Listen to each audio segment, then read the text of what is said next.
Okay, thank you very much. सभी को पल घड़ी में बहुत-बहुत धन्यवाद और तहे दिल से आपका स्वागत है।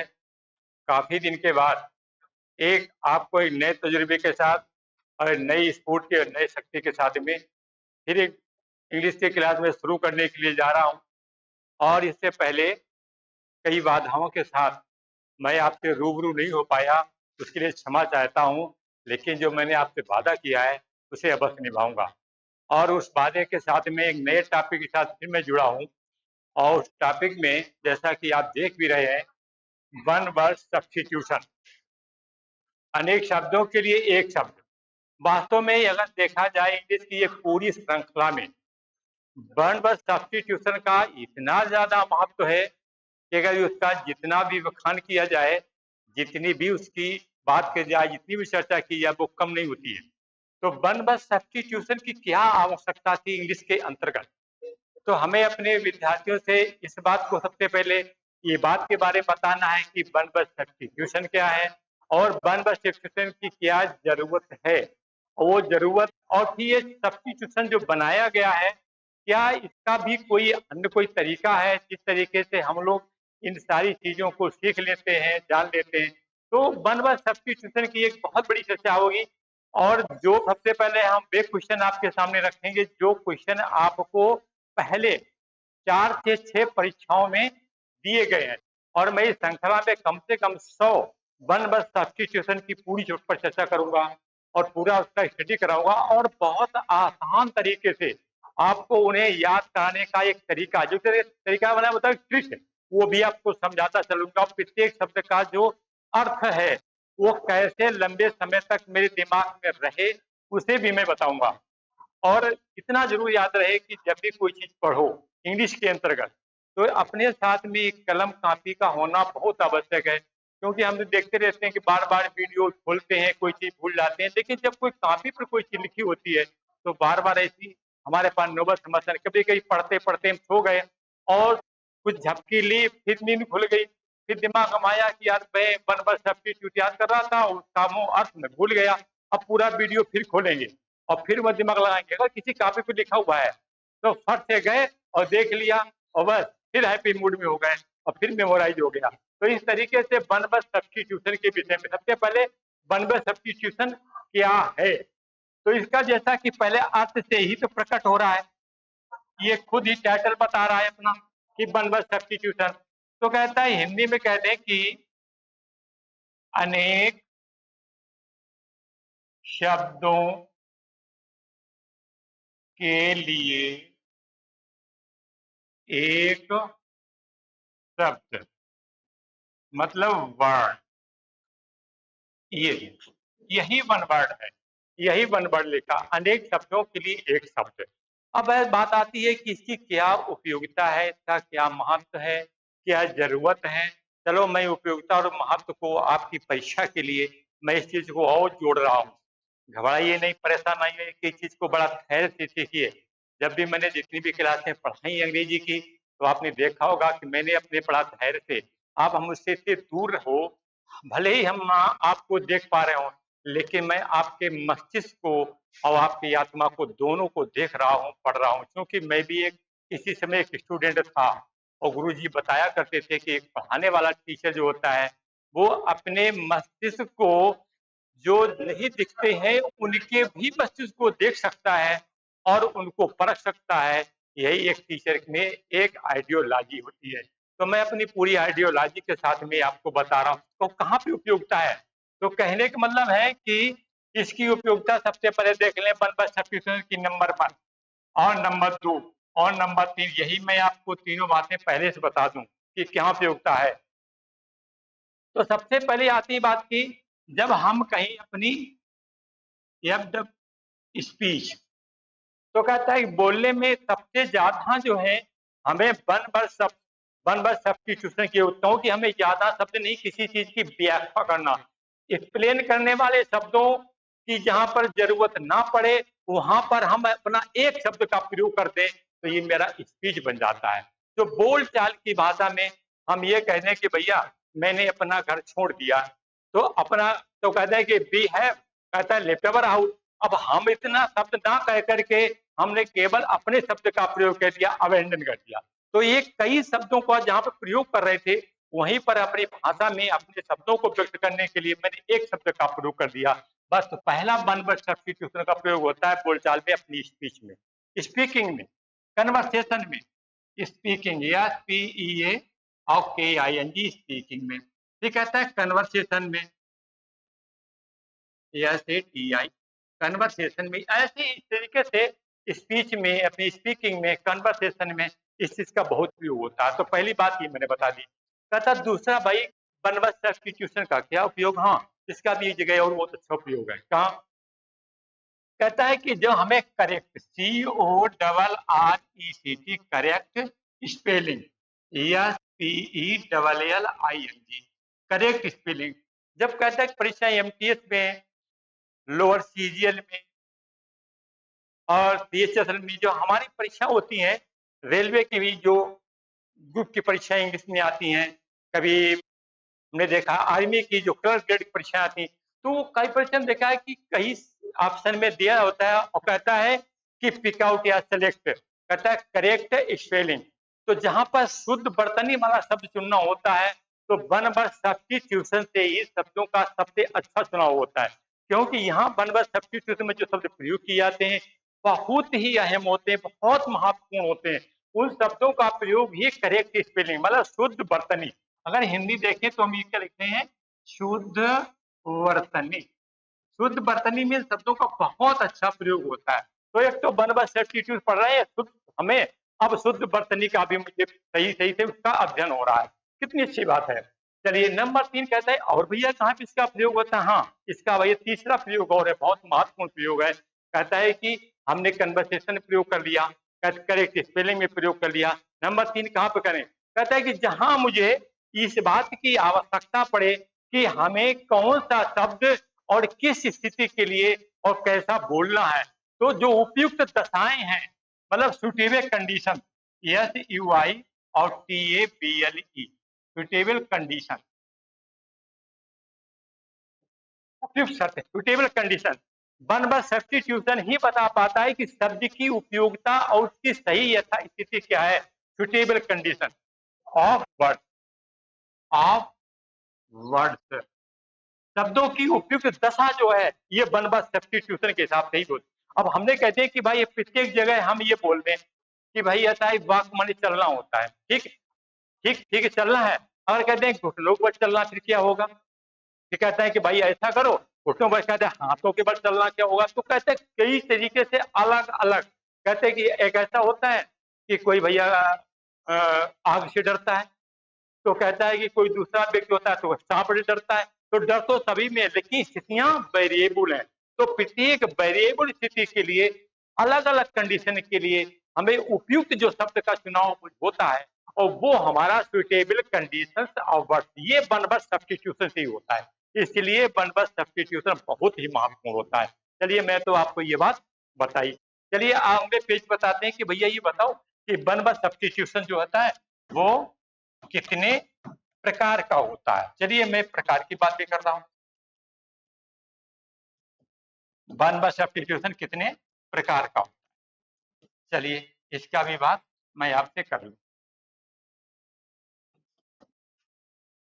तो कहता है इसकी 4 स्थितियां दी जाती हैं और चारों आप बहुत कंफर्म कर लें, जब भी परीक्षा में जाएं तो ये हम सबसे पहले देख लें कि वन वर्ड सब्स्टिट्यूशन जो होता है रिलेटेड, RELAT, रिलेटेड और टू पर्सन, कहता है यही 4 प्रकार है।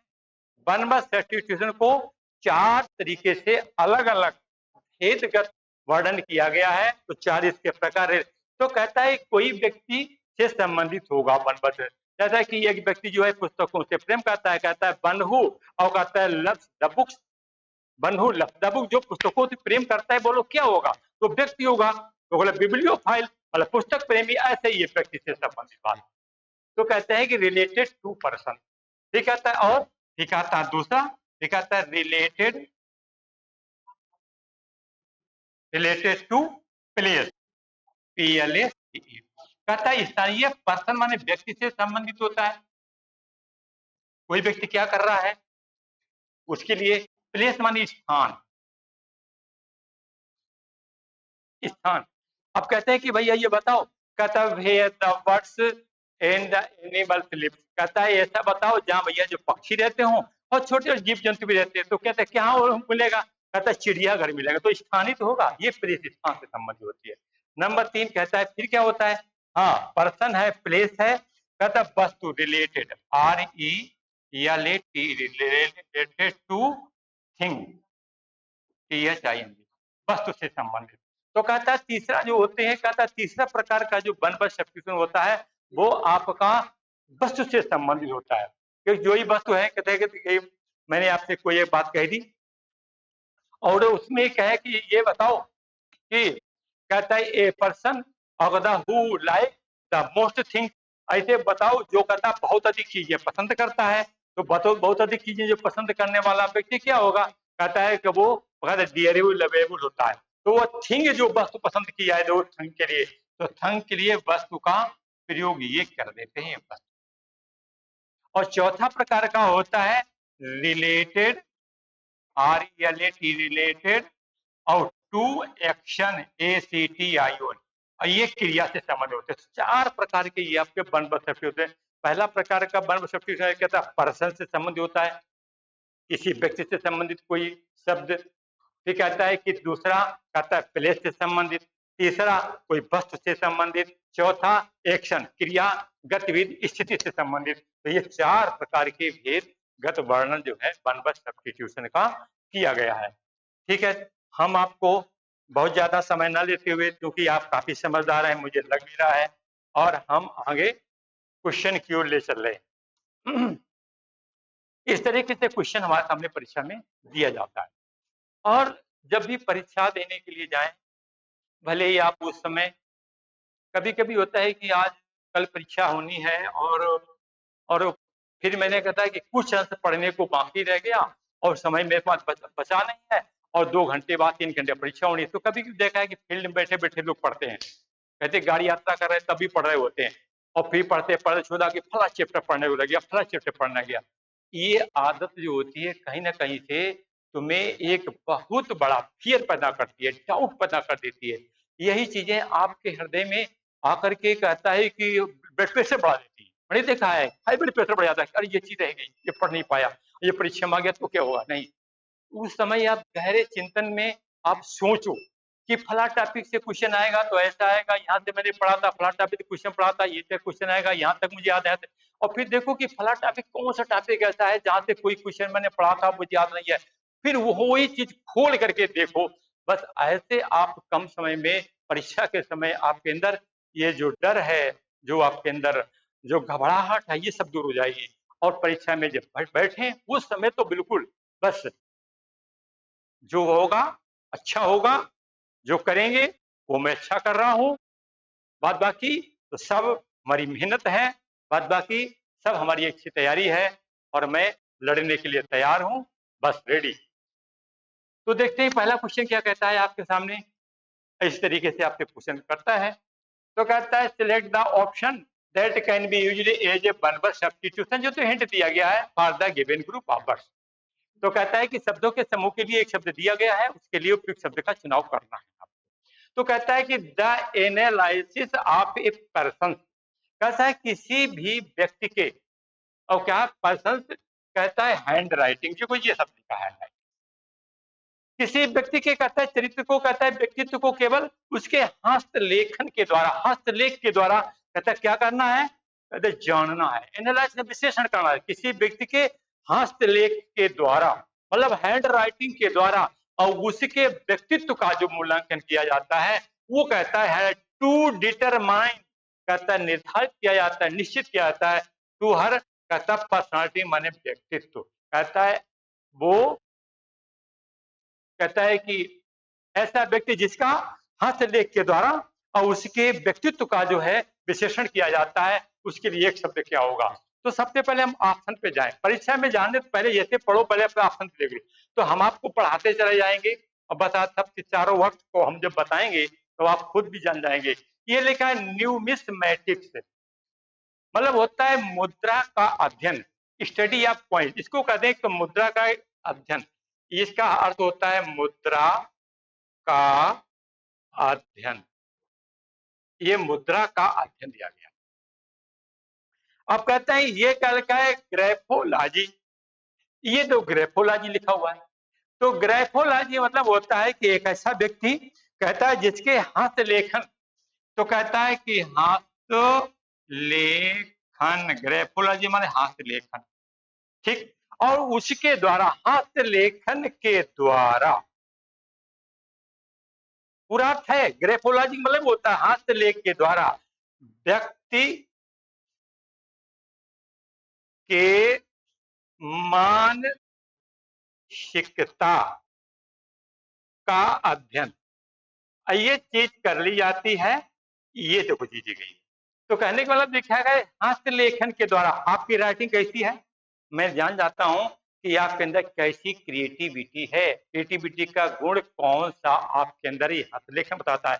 तो हाथ लेखन के द्वारा व्यक्ति के मानसिकता का, व्यक्ति के स्वभाव का अध्ययन, व्यक्ति के उसकी आंतरिक रचना का, जो उसकी मेंटेलिटी होती है उसका अध्ययन।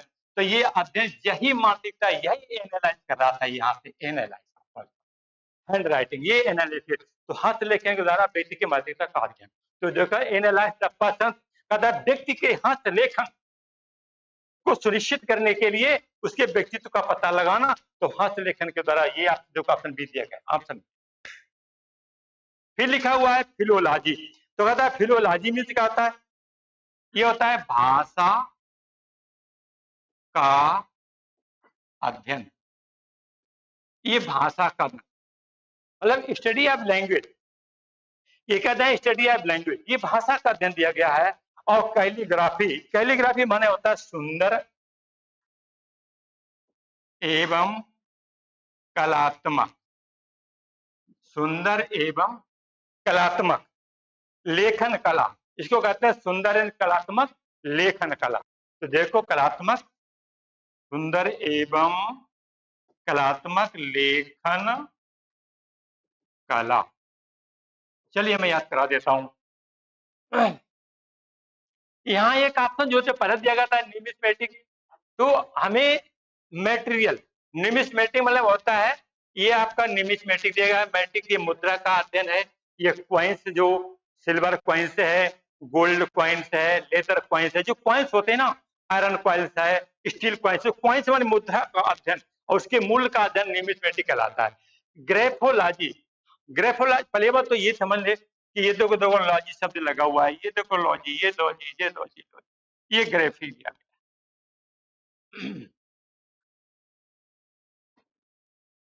तो ये अध्ययन जो है सुंदर एवं कलात्मक लेखन का, तो देखो ये देखा ग्रेफोलॉजी। तो क्योंकि हमें मालूम है कि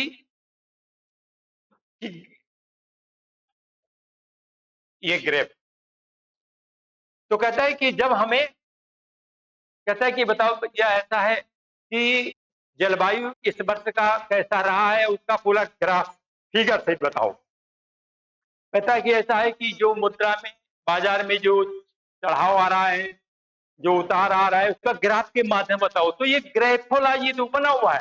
तो कहता है कि ये कि व्यक्ति, कहता है जिसकी व्यक्तित्व का, उसके चरित्र व्यक्तित्व का, उसके मानसिक भावना का, मानसिक भाव का जो अध्ययन कर लेता है ग्रेफ, यही ग्रेफोलॉजी का। अजी फिलोलॉजी में कुछ खाता था नहीं, तो फिलोलॉजी हम जानते हैं ये फिलो से बना हुआ है। ये फिलो, फिलो माने होता है भाषा, फिलोलॉजी माने अध्ययन ज्ञान, तो फिलोलॉजी माने भाषा का अध्ययन। कुछ खास नहीं था कि इसमें कुछ करना पड़ता। देखो फिलोलॉजी लिखा हुआ है। ये कैलिक, ये हो सकता है नया शब्द आपके हिसाब से लिखा हो गया हो, नया हो, हाँ हो सकता है। कैलीग्राफी, ग्राफी तो ये लिखा हुआ है, कैली शब्द नया आया। तो कैली का मतलब होता है कलात्मकता। तो ये जो कहीं से हिंदी से भी कई शब्दों का जोड़ बहुत अच्छे मेल खा जाता है। कैली, हाँ कलात्मकता, काय में कलात्मकता, और यार की लेखन कला में, हाँ उसकी रचना में, हस्तकला में, संदर्भ में, लालित्य में, हाँ ठीक यही है कैलीग्राफी। गुरु जी बता रहे थे कैलीग्राफी, बहुत बढ़िया। ये देखो सही है। तो ऐसे निमित्त का हो गया। तो मैंने यहीं से लगा एनालाइज करना है। और आप ये पर्सन जो व्यक्ति, तो व्यक्ति के द्वारा व्यक्ति की भावनाओं का, व्यक्ति के विचारों का, मानसिक पटल का अध्ययन किया जाता है, वो कैली ग्रेफोलॉजी होता है। ऑप्शन आपका सी हो गया। ठीक है, नेक्स्ट क्वेश्चन की ओर हम लोग चलते हैं। चलिए, तो कहता है, देखिए पढ़िए भाई दूसरा क्वेश्चन और अपना दिमाग लगाइए। हमेशा जब भी कोई चीज हमारे सामने हो और पढ़ाई जाए, तो सबसे पहले दिमाग हमारा पूरा फोकस इस चीज पर है, क्या चीज पूछा जा रहा है। वन वर्ड सब्स्टिट्यूशन में कुछ चीजें ऐसी होती हैं जिन पर ही ध्यान देने से हमें ऑप्शन मिल जाता है। देखो ध्यान देते हैं हम यहाँ से, बाधा के ऊपर हिंट लीजिए, आप क्वेश्चन आपसे यहाँ शुरू होता है। The scientific study of structure, कहता है वैज्ञानिक अध्ययन, ये लिखो था वैज्ञानिक अध्ययन, और कहता है ऑफ द स्ट्रक्चर। देखो ये रचना, ये रूप लिखा, रचना रूप आकार कहता है, स्ट्रक्चर एंड फॉर्म। अब कहता है स्ट्रक्चर फॉर्म का अध्ययन करना है, काहे का, एनिमल्स एंड प्लांट। कहता है कि भैया हमें वो विज्ञान चाहिए, कहता है जिसके माध्यम से हम पेड़ पौधों वनस्पतियों जीव जंतु उनके स्ट्रक्चर के साथ साथ उनके फॉर्म का भी अध्ययन कर सकें। बात ये पूछी जा रही है। ऑप्शन आपके सामने तीन ऐसे दिए गए हैं, लग रहा है कि हमारा ये होगा वो होगा ये होगा। चलिए, क्या ऑप्शन आप दे रहे हैं मुझे, लगाएं। बड़ा सिंपल क्वेश्चन है, अगर हाई स्कूल स्तर से सोचेंगे तब भी सोचे तो लग जाएगा आंसर।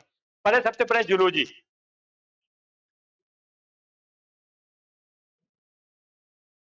तो जूलॉजी का हिंदी अर्थ होता है जंतु विज्ञान। ठीक, बायोलॉजी, क्योंकि बायोलॉजी की दो शाखाएं हमने पढ़ा था हाई स्कूल में, कुछ लोग इंटर में भी हैं और पढ़ भी रहे हैं क्योंकि हाई स्कूल स्तर से। और जो हम कहते हैं कि बायोलॉजी बायोलॉजी की दो शाखाएं होती हैं, जूलॉजी और बॉटनी। तो ये देखो बायोलॉजी में लिखा हुआ है, ये देखो ये बायोलॉजी, और ये लिखा बॉटनी, तो इसका मतलब हो गया वनस्पति विज्ञान।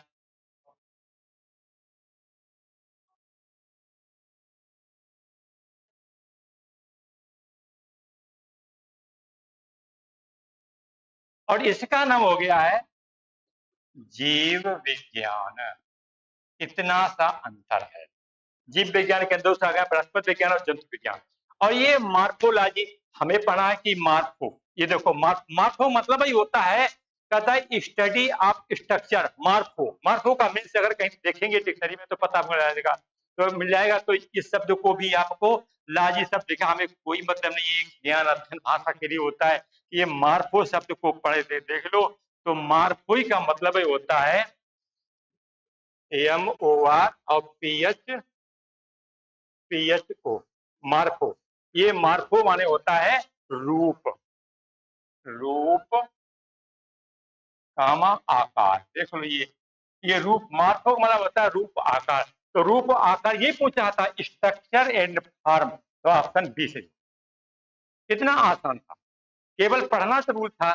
जूलॉजी माने जंतु विज्ञान, बॉटनी माने वनस्पति विज्ञान, और दोनों का योग कर दिया जाए तो बायोलॉजी बन जाएगी, जीव विज्ञान। अब क्या बचा है, कहता है अब हमें तो ना जंतु विज्ञान पूछ रहा है, ना जीवों के विषय में पूछ रहा है, ना वनस्पति विज्ञान, उसके आकार का अध्ययन करना चाहता है, दोनों का अध्ययन। तो मार्फोलॉजी, बहुत बढ़िया, आप अच्छा सोच रहे हो, धन्यवाद। चलिए नेक्स्ट क्वेश्चन की ओर चल रहे हैं। तो सबसे पहले है कि मार्फोलॉजी, तो मार्फोलॉजी का मतलब होता है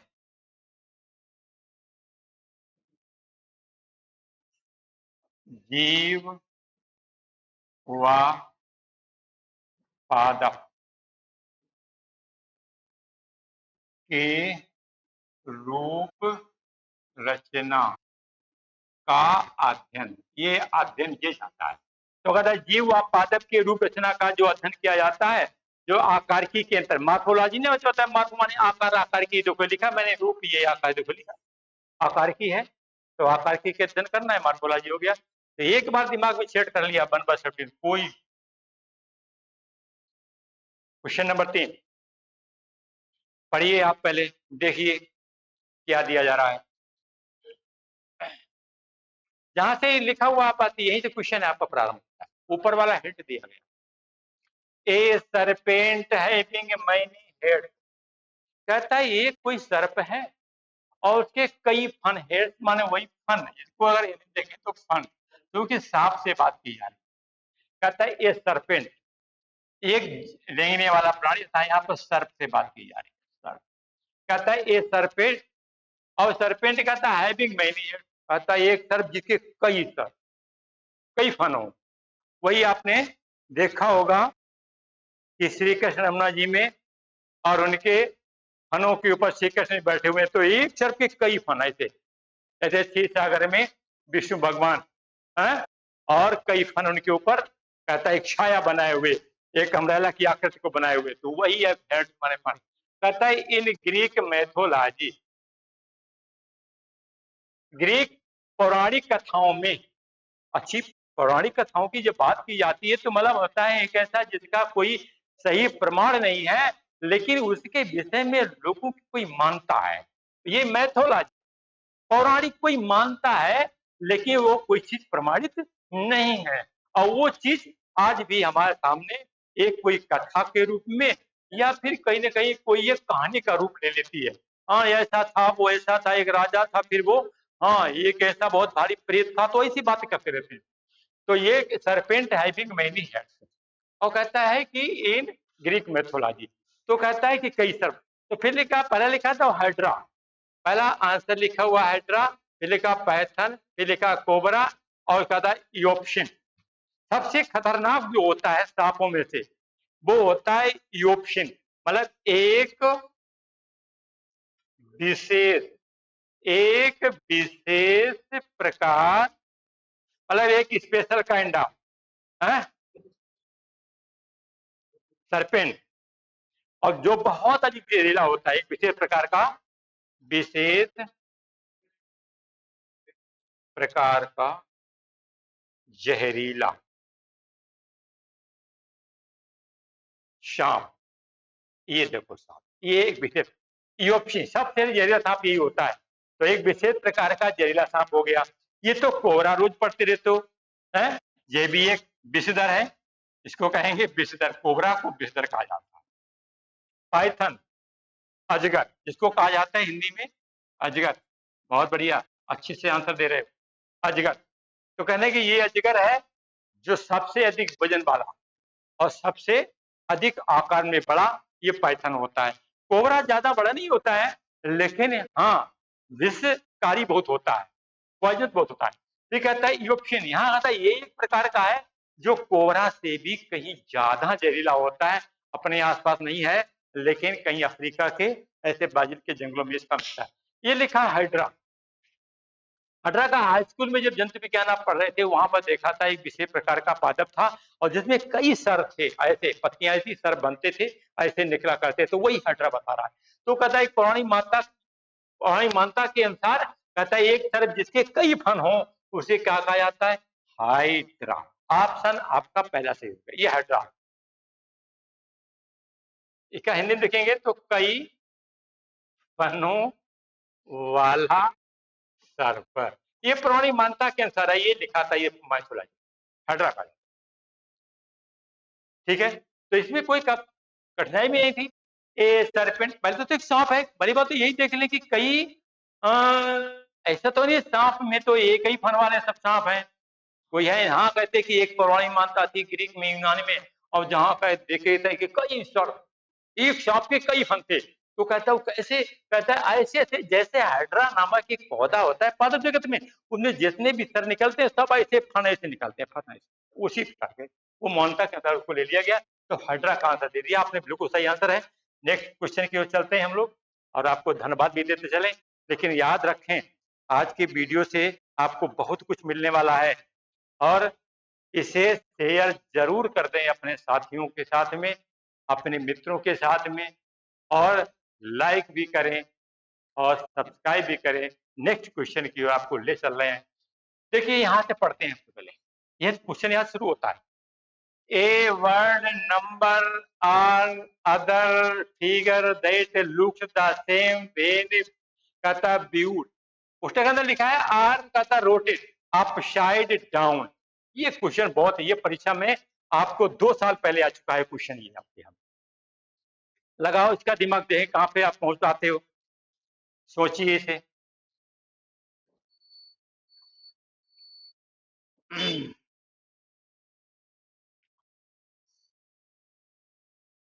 ए वर्ड नंबर अथवा अदर फिगर, कहता है एक कोई शब्द है अथवा कोई एक संख्या है, कहता है अथवा कहता है अदर फिगर अथवा अन्य कोई भी ऐसी कोई वस्तु आकृति, कहता है दैट लुक्स द सेम, कहता है बराबर वैसी ही दिखाई देती है व्हेन व्यूड, जब उसे देखा जाता है अपसाइड डाउन, बदल करके, जब उसे, ये अंग्रेजी भाषा में लिखा हुआ है, जब किसी शब्द को, इनमें देखो ऑप्शन 2 ए सी और डी दिए गए हैं, बहुत ही मिलते जुलते ऑप्शन है, और एनेग्राम और एमिग्राम, एने डिप्लोसिस का कोई खास बात नहीं है, एने डिप्लोसिस तो देख लो, पंक्ति का अंतिम शब्द जिससे,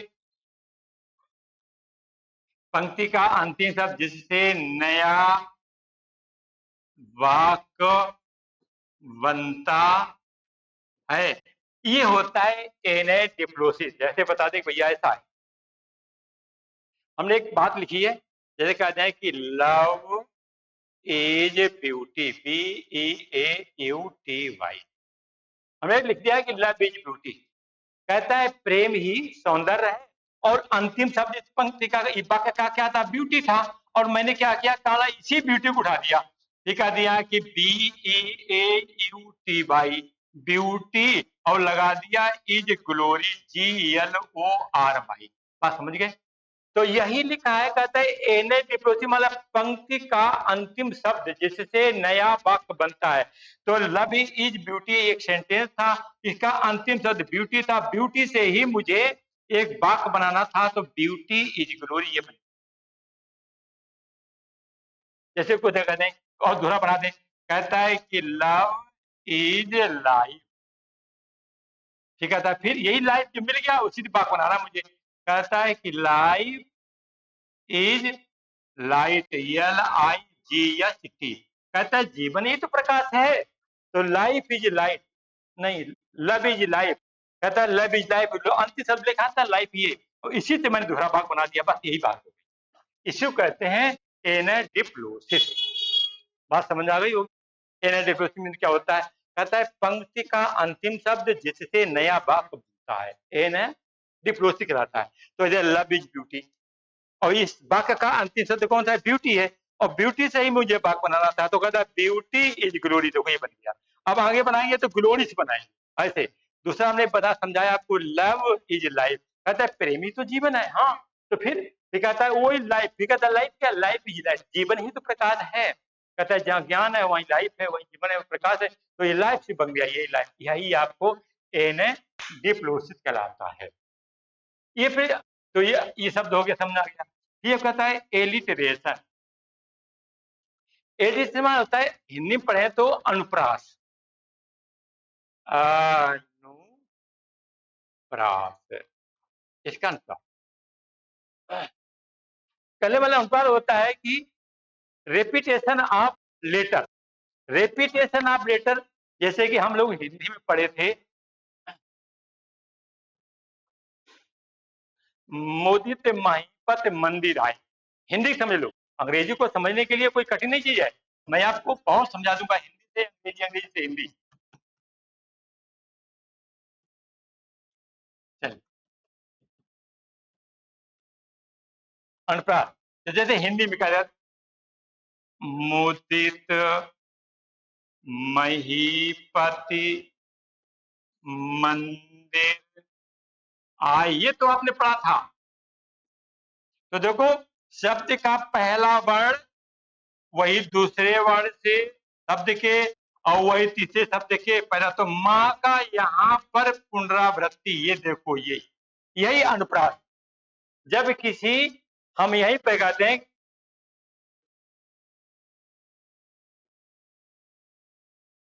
हेल्दी हैवी हाइट सो माई, ये लिखा healthy, healthy heavy height so might, तो यहाँ पर देखो एच, देखो यहाँ पर लिखा हुआ है एच, फिर एच लिखा हुआ है, फिर एच लिखा हुआ है, यही आपका एलिटरेशन है, यही अनुपात, यही अनुपात आ जाता है। बात समझ आ गई? तो कहता है कि हेल्दी हैवी हाइट सोमाइट, कहता है जो व्यक्ति कहता है स्वस्थ है, कहता है कि वो अपने आप में, हैवी माने भारी, कहता है वो अपने आप में ही उपयुक्त है। हाइट, हाइट माने ऊंचाई नहीं, कहता है वो व्यक्ति ही उतना उन्नतशील है। तो हेल्दी हैवी हाइट सोमाइट, ये आपको अनुप्रास हो गया। चलिए इसको भी देख, मैंने समझाने के लिए लिख दिया।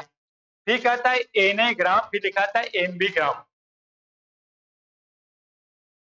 एनेग्राम, एनेग्राम होता है कि एक शब्द और कहता है जिसका निर्माण, कहता है एनेग्राम, एक शब्द जिसका निर्माण जो है कैसे किया गया हो,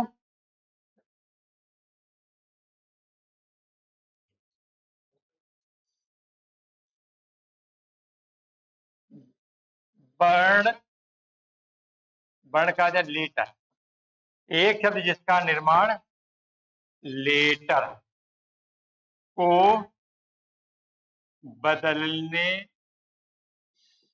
पर, और कहता है नया शब्द बने।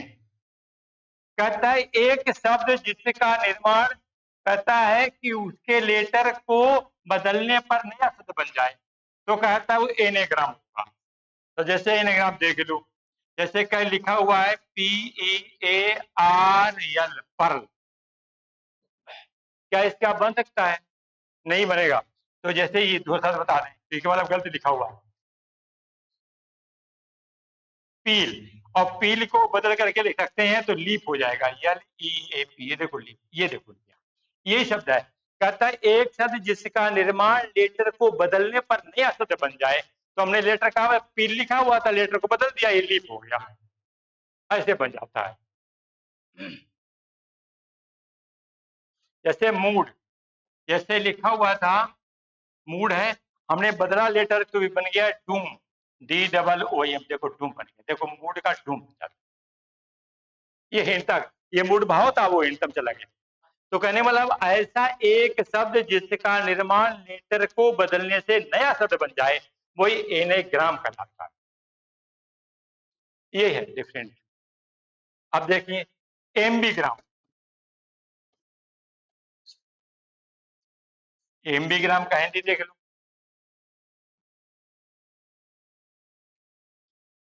कहता है कि शब्द के अक्षरों को बदलने बदलने पर वही शब्द बना रहे, ये कहता है। कहता है शब्द के अक्षरों को बदल, लेकिन वो शब्द वही बना रहता है, अर्थ तो वही बना रहता है, जैसे वही एम्बीग्राम, इसी को नाम होता है एम्बीग्राम।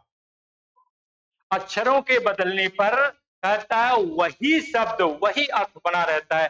जैसे देख लो इसका अर्थ होगा, जैसे नून है, ये देखो नून लिखा हुआ है, और नून को बदल के देखो, तो देखो हमने नून लिखा था, इसको बदल यहाँ लिख दिया, तो देखो ये नून, चाहे तरफ से पढ़ो तो नून ही होगा, चाहे सीधे से पढ़ो चाहे उल्टे से पढ़ा के पढ़ो तो नून, उल्टे से पढ़ा तो भी नून, इधर से पढ़ा तो भी नून, यही एपिग्राम।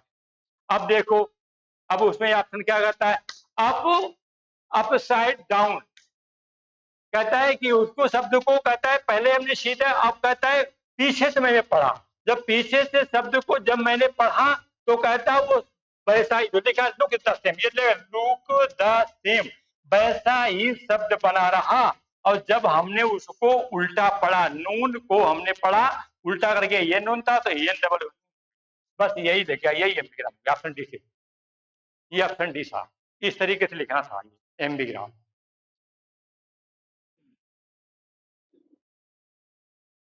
चलिए नेक्स्ट क्वेश्चन की ओर। क्वेश्चन नंबर 5, ठीक पढ़िए आप, यहाँ से देखिए आंसर क्या देते हैं आप, विचार करो। जैसे हम लोग ये परीक्षा में बैठे हो, ये क्वेश्चन परीक्षा का आया हुआ है, और ध्यान रखो, पढ़ो।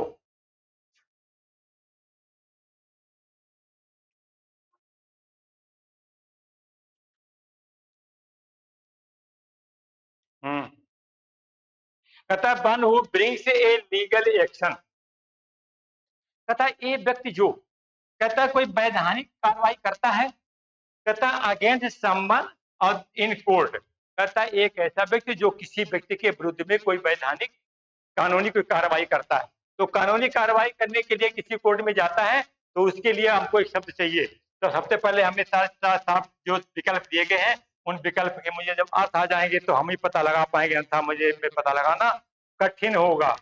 तो पहले लिखा है सैंक्टिमोनियस, सैंक्टिमोनियस होता है पाखंडी।